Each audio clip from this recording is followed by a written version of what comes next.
इस विषय का एक छोटा सा बैकग्राउंड बताना चाहती हूँ, क्योंकि प्रधानमंत्री महोदय जी ने अपने भाषण में काफ़ी जिक्र किए कि किसने रोका, कैसे रोका, 30 सालों से कैसे ये निर्णय रोका गया।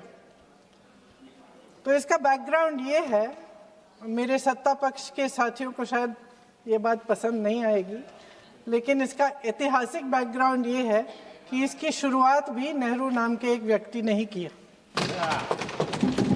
लेकिन घबराइए नहीं, ये वो नेहरू नहीं है जिनसे आप इतना कतराते हैं।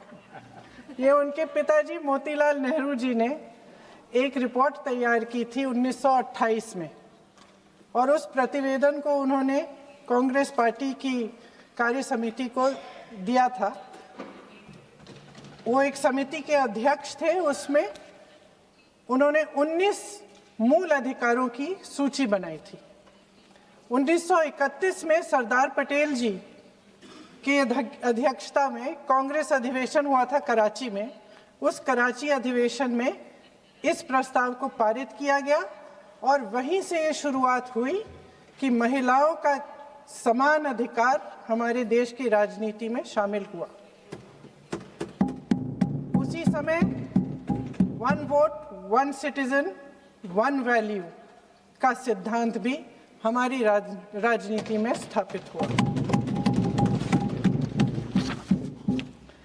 आपको ताज्जुब होगा ये जानकर कि जबकि इस सिद्धांत की वजह से हमारे देश में महिलाओं को वोट देने का अधिकार आज़ादी के पहले दिन से मिला, अमेरिका जैसे देश में ये अधिकार उन्हें इस अधिकार के लिए 150 साल इंतजार करना पड़ा, संघर्ष करना पड़ा। हमारे देश की राजनीतिक व्यवस्था में महिला आरक्षण लागू करना भी दुनिया में एक ऐसा ही अनोखा कदम था। पंचायतों और नगर पालिकाओं में 33% आरक्षण का प्रावधान भी भारतीय राष्ट्रीय कांग्रेस की सरकार ने स्वर्गीय राजीव गांधी जी के नेतृत्व में सदन पटल पर पहली बार पेश किया, मगर उस समय ये प्रावधान पारित नहीं हो पाया। आज आदरणीय प्रधानमंत्री महोदय जी ने भी इसका जिक्र किया, लेकिन हमेशा की तरह उन्होंने आधी बात बोल दी। उन्होंने कहा, सदन को ये बताया कि विरोध करने वाले कौन थे, उन्होंने ये नहीं बताया। उन्होंने कहा कि इसका विरोध हुआ, कौन किसने विरोध किया और नहीं बताया। विरोध तो आप ही ने किया था, भाजपा ने किया। कुछ सालों बाद स्वर्गीय श्री पीवी नरसिम्हा राव जी के नेतृत्व में कांग्रेस सरकार ने इस कानून को सदन में पारित करके लागू किया। आज अपने भाषण में प्रधानमंत्री जी ने जब पंचायत की आंदोलित महिलाओं का जिक्र किया, तो ये समझ लीजिए कि इस कदम के चलते ही आज 40 लाख पंचायत प्रतिनिधियों में से 15 लाख महिलाएं हमारे लोकतंत्र में भागीदार हैं। 2010 में स्वर्गीय प्रधानमंत्री डॉक्टर मनमोहन सिंह जी और यूपीए की अध्यक्ष श्रीमती सोनिया गांधी जी के नेतृत्व में कांग्रेस पार्टी ने लोकसभा और विधानसभा में महिलाओं को आरक्षण देने का फिर से प्रयास किया। राज्यसभा में इसे पारित भी कराया, लेकिन लोकसभा में आम सहमति नहीं बन पाई। 2018 में आदरणीय श्री राहुल गांधी जी ने मोदी जी को एक पत्र लिखा और उस पत्र में उन्होंने कहा कि ये महिला का जो आरक्षण है ये 2019 तक लागू हो जाना चाहिए। मुझे लगता है कि यहाँ आकर प्रधानमंत्री जी राहुल जी का मजाक तो बना लेते हैं, लेकिन घर जाके उनकी बातों पर गौर करते हैं, क्योंकि हम आज उसी बात पर चर्चा कर रहे हैं।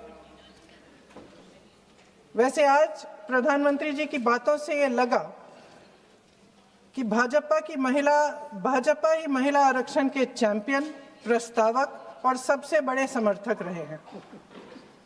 इनके पूरे भाषण में यही बात थी, जबकि ये कह रहे थे कि इन्हें इसका श्रेय नहीं चाहिए। कोई भी महिला आपको बता देगी कि बार बार बहकाने वाले पुरुषों को महिलाएं झट से पहचान लेती हैं। थोड़ी सावधानी बरत लीजिए,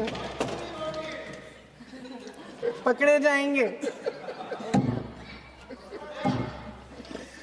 आखिर जब 2023 में राहुल जी के पत्र को पढ़ने के कुछ सालों बाद